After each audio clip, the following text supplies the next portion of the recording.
NIO reporting very strong delivery results for September and the third quarter of this year. 35% year over year increase. That's about 21,000 vehicles from its premium brand and about just under 1,000 from its quote unquote family oriented brand. This is very interesting. This is one of those EV stocks. Pete and I talk about these names a lot.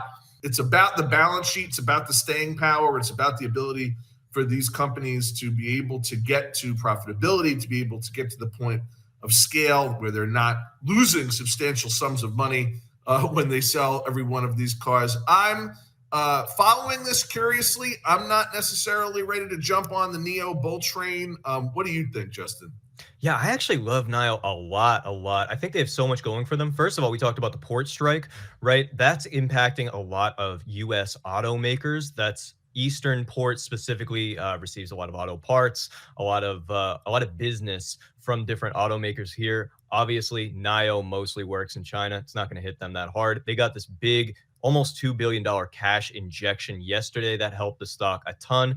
And oh, by the way, if we're looking at stocks that are way off their highs, you can look at NIO back in January. They moved the whole decimal point over. They're around $6 right now. They were in the 60s in January of 2021. So a lot of room to the upside. Don't think that they'll go up there anytime soon, but it's a high beta name with relatively cheap options. So I like it a lot.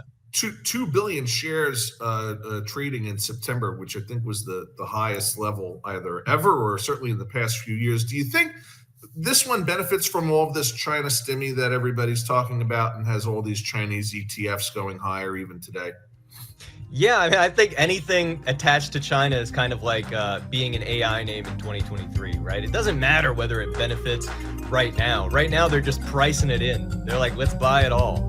So yeah, I think it's going to benefit for now. The next time that we get some sort of positive economic news from China.